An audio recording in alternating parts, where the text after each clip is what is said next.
Well, I've had a few experiences where I completely let go of my ego self, and in that moment I feel like in I'm connected to everything. I feel the peace of God. I feel the love of God.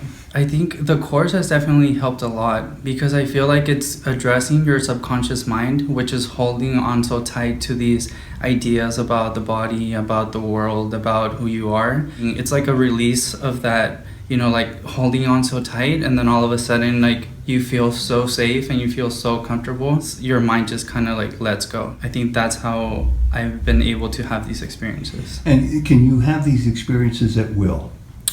No, it just happens. The duration of the experience, some of them would be up to, like 2 or 3 hours, or others a period of a whole month. I feel like I'm just like in this state of perfect bliss where everything is just like flowing. For a whole month? Yeah, for like a whole month. You stop judging it as an experience because that is the natural state. It doesn't make a difference. It doesn't make a difference if it's a month or an hour, like when you're in that state, it's eternal. Hardship. I think hardship is very important in the spiritual practice because once you experience hardship or, these negative emotions that we try to run away from, I think those are the keys to addressing what you need to fix within your mind.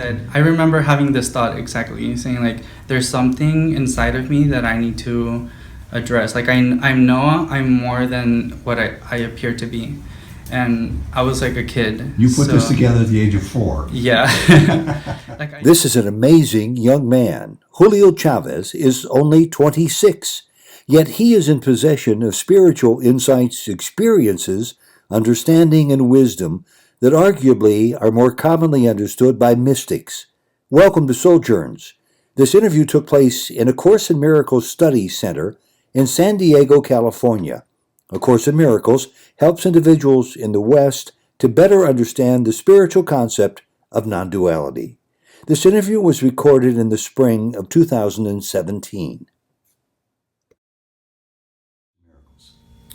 I studied psychology, so I have a bachelor's in psychology. I haven't really pursued my career in psychology yet, but I'm working towards it. And I was raised, my family, when I was very young, my family had more Catholic traditions, but it was more a tradition. It wasn't so much that we went to church, or my mom really didn't impose a lot of religious, beliefs into me. And it wasn't until I was about 13 that I started going to a Christian church, non-denominational Christian church.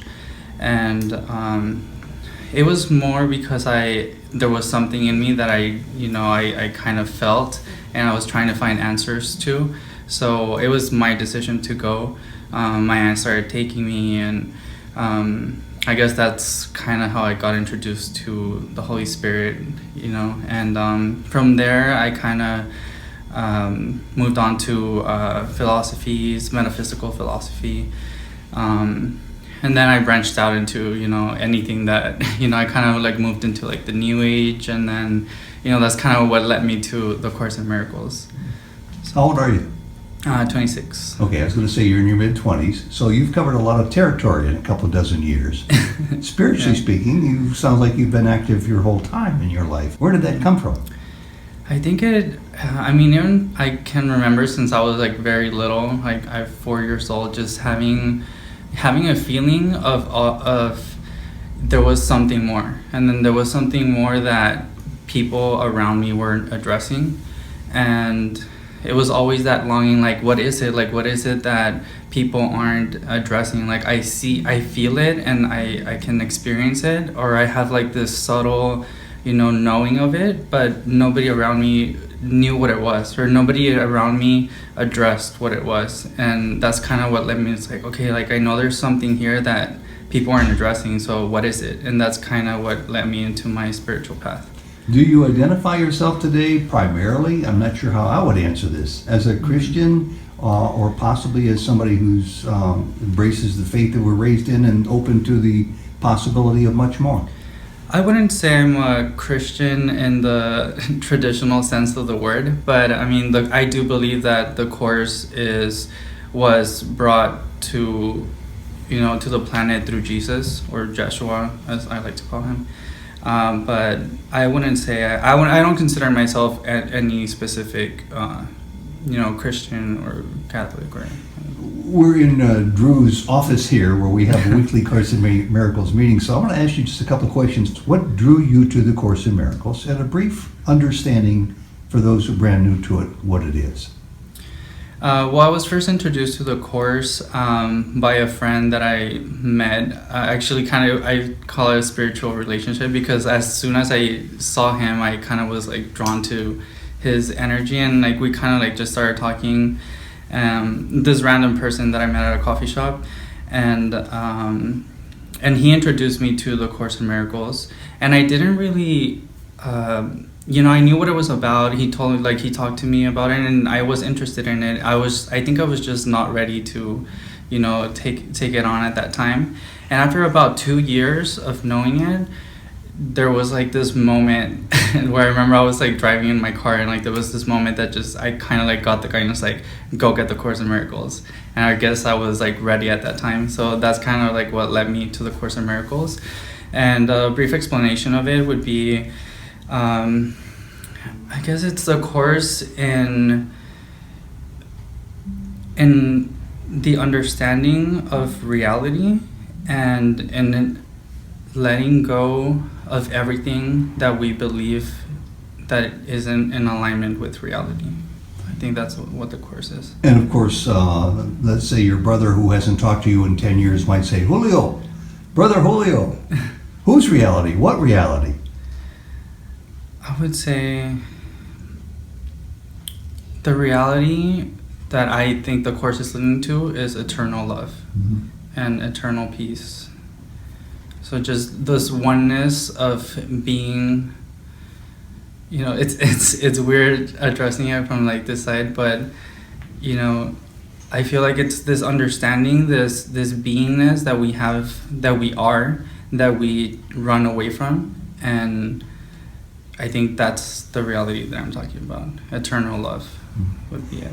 We sat here one Saturday talking about something pertaining to the chapter we were reading on Transcendence. That's the word they used. I would call it something more of self-realization, where we're one with God, the realization, the understanding, the experience of that. You mentioned something that really intrigued me, that those experiences are not something you're looking forward to, but there's something you've already experienced. Tell me about that. Well, I've had a few experiences where I feel like I'm, for that, that period of time in which I call it, in my point of view, it's revelation, where I completely let go of my ego self, and in that moment I feel like I'm connected to everything. Like I feel like I don't know how else to, it's hard to explain, but I feel like I'm in that peace of God, where all of these noise that's around me is quieted down, and then I feel the peace of God. I feel the love of God. You said something pretty key about letting go of your ego self. In my view, that's easier said than done. How do you pull that off? How do you manage that? I think the Course has definitely helped a lot, because I feel like it's addressing your subconscious mind, which is holding on so tight to these ideas about the body, about the world, about who you are. And every time you introduce these ideas, I think that's why the workbook of the Course is so important, because it's addressing the part of your mind that is holding on so tight because it's scared of letting go. And every time you do the workbook, or you read the Course, or you do your spiritual practice, it's addressing this. I feel it's like a knot of your mind that's just holding on so tight. And the more you make it feel safe, the more you make it feel like you're, there's nothing to be afraid of. I think it's, you start releasing. It's like a release of that, like holding on so tight, and then all of a sudden, like, you feel so safe and you feel so comfortable and you feel so protected that your mind just kind of like lets go. And I think that's how I've been able to have these experiences. And can you have these experiences at will? No, it just happens. And reporters like to quantify things. Just a guesstimate. How often does this happen, and what's the duration of the experience? It depends. The duration of the experience, some of them would be up to like 2 or 3 hours, or others are kind of ongoing. Mm-hmm. They're just kind of like, for a period of a whole month, I feel like I'm just like in this state of, perfect bliss where everything is just like flowing. For a whole month? Yeah, for like a whole month. And, and I think when you get to that point where, you feel like these experiences, like you stop judging like the time that it takes, or like you stop judging like you stop judging it as an experience, because that is the natural state. That is what we're supposed to be, living. And when when you create that duality of like, oh, like I'm not living in it, it's like it's your thought that's saying like I'm not in it, that is making you not be in it. Mm-hmm. So when you stop, and again, it's addressing these subconscious beliefs that we have, like I'm not in that state, I'm not in this state. And when you let go completely of these thoughts, it, and I could say like it's a month, but it, at that point, it just, it doesn't make a difference. It doesn't make a difference if it's a month or an hour, like when you're in that state, it's eternal. Is it something that registers as just being really genuine with you, that you've never experienced before, presumably in your young adulthood? I feel it is something. I feel like it took, once I've started and got the ball rolling with my spiritual practice, I feel like it's the one thing that I have committed myself to. Like I feel like everything in my life has been guided. Like even having my classes in the university, they were all addressing what I was living at that moment. So every experience that I'm having is like fueling my understanding of. What about hardship? None of us escapes hardship. Hardship. I think hardship is very important in the spiritual practice, because once you experience hardship, or these negative emotions that we try to run away from, I think those are the keys to addressing what you need to fix within your mind. Mm-hmm. So when you have a negative emotion and like all you want to do is like get away from it, like just this isn't me, this, but I feel like it's those parts of your mind that are calling out to you, like I'm here, like I'm that part of your mind is stuck in that vibration of negativity, and by running away from it, you're not helping it, you're kind of like leaving it behind. So when I feel, or like this is a lesson that I recently learned, so like going in and addressing these issues within yourself, these emotions, these like addressing that part of your mind where you can. I did these meditation practices where I sat down and I talked to that part of my mind, like I'm here for you, it's okay, like you can let this go. And again, it's addressing that part where you need to make yourself feel like everything is okay. Sort of like your higher self talking to your smaller self, who's concerned about this issue or that issue. Exactly, yeah. And does that work? That's worked for me. So I don't know, and now I think I need to get into the habit of even small, even if it's just an annoyance, or you feel bad, or there's like a pang of anger or whatever, like I feel like you need to be proactive in that and start addressing it before it explodes into your life. When was the first time you can remember having these moments of transcendence? It depends on how you judge the transcendence experience. Because I remember being very little, like 4 or 5 years old, and having this moment where, you know, everything kind of like just stopped, and there was like this calling in me. And, you know, I remember having this thought exactly, saying like, there's something inside of me that I need to address. Like I know I'm more than what I appear to be. And I was like a kid. You put this together at the age of 4. Yeah. Like it was a feeling. It was more a feeling, you know, like you're a kid, you don't really understand. But you know, that's something that stuck with me. And, you know, from there I kind of, I don't know, I feel like when you're a kid, like you can experience more because you're not judging it.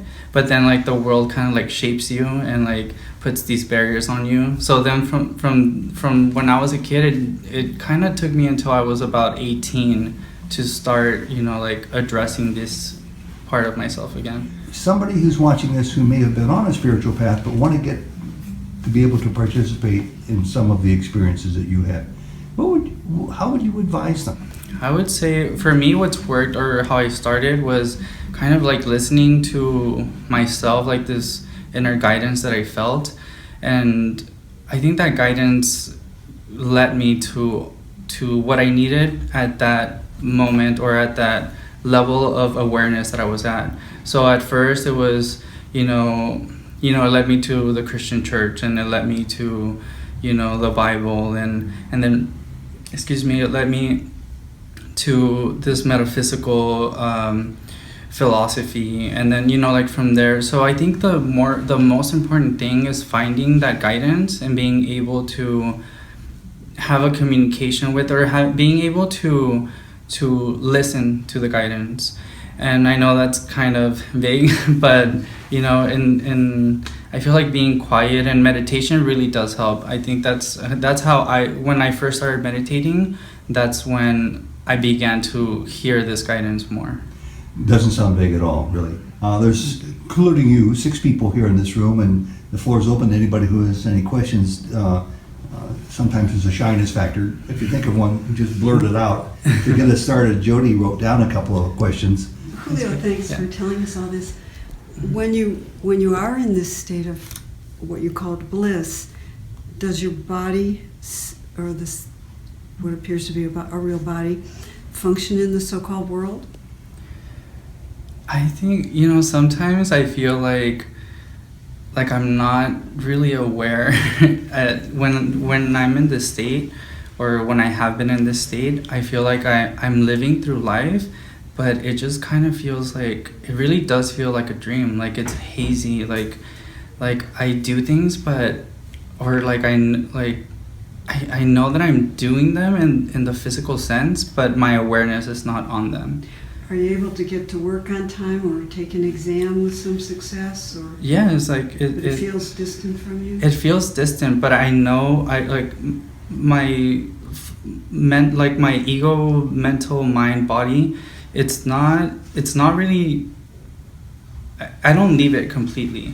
So I can still kind of see it. I can react to it. I can, you know, but sometimes I feel like I'm very distant from it. Even from people, when I'm in this, like when I've been on this state, and I talk to people, I feel like they're talking to me, but they're just kind of like everything moves so slowly. Like everything's just so like foggy, I guess. Foggy is not the correct word. Everything's just yes. Jody, you have another question you wrote too. I'll just let you read it while you've got them there. Yeah, you mentioned your spiritual practice. Would you like to tell us about your practices?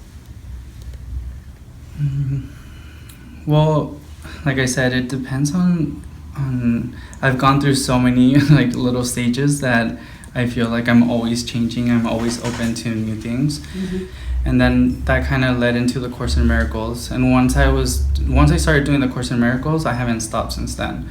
So I try to do the workbook, or at least read the course once a day, or not a chapter, but just a section of it. Just kind of like remind myself. Are the lessons useful to you? The daily lessons? The lessons, yes, they're very helpful. And but more than anything, I feel it's reminding yourself throughout your day about this. It's not so much that you sit down, like, I mean, that's always helpful, but when you're at work or when you're driving, like, I'm always in constant communication with spirit, with guide.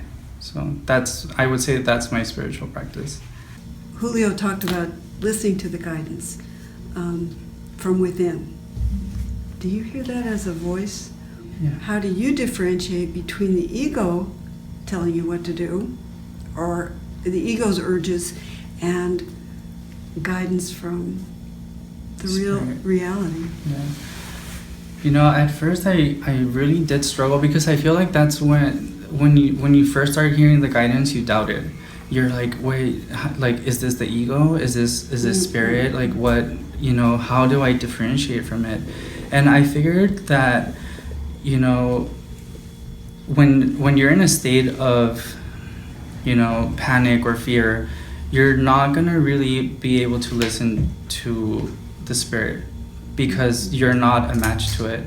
So, and usually when I'm asking for guidance and there comes I think this is what really differentiates the ego from spirit. The ego kind of like just cuts through my awareness and says, this is what you need to do, or this is the correct way. And it feels very sharp. It feels very like a thought that's like piercing through my awareness. And spirit is usually softer, like it's, it's not an action. It's more of a, like, allowing. I feel like that's the difference between the ego and the spirit guidance.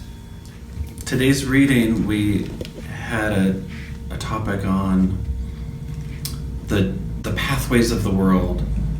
So I just, after you've been studying the Course for a while, you realize when I first started studying it, I thought I was going to be, the whole world would disappear, and then I would have just the waken from the dream.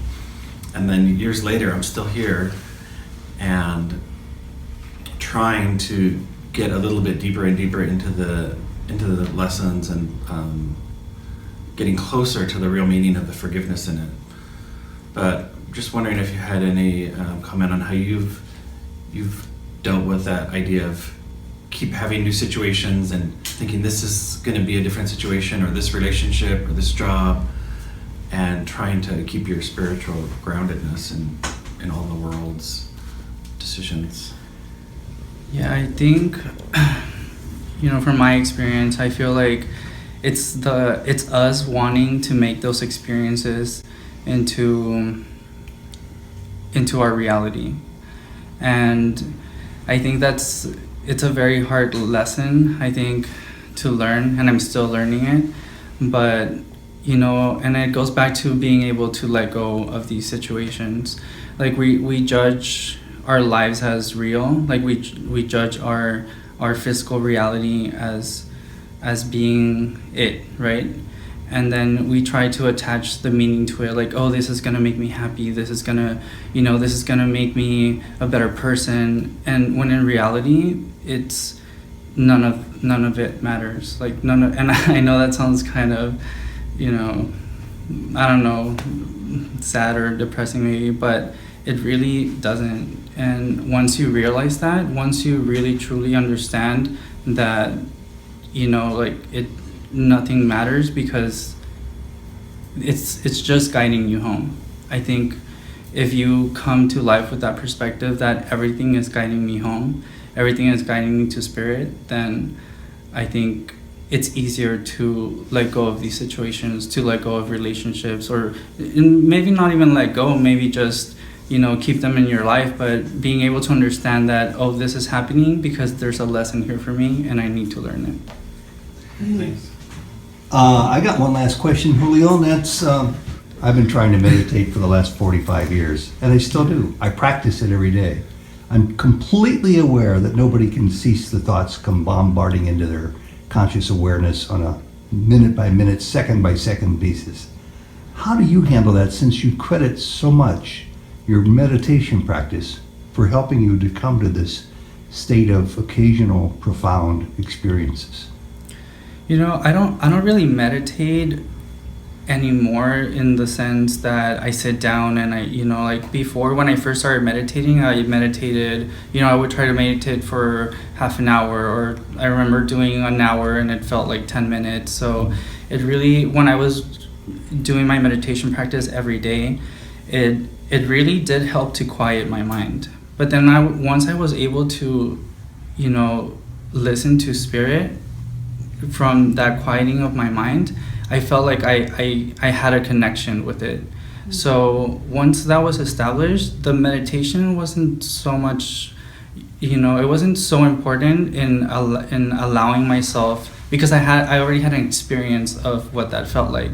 So I would try to just get into my experience of being in connection with spirit. So, meditation did help me a lot, but it's not like I keep doing meditations, for hours. That's what I used to do, but, Good. The goal that you seem to be able to realize is this period of peace, acceptance, and the absence of anxiety. Where does love fit into this? I think when you're not experiencing those emotions, you naturally become love.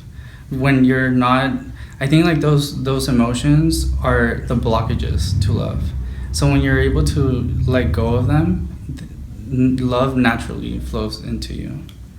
That's great. Julio, thank you so much. Oh, hold on. We got one more question here from Drew, and go ahead. So you mentioned that you became interested in spiritual things at a very young age, maybe as young as 4 years old, and you probably didn't have a lot of good guidance growing up in terms of having this kind of powerful explanation of what the world is and what to do with those spiritual thoughts and how to.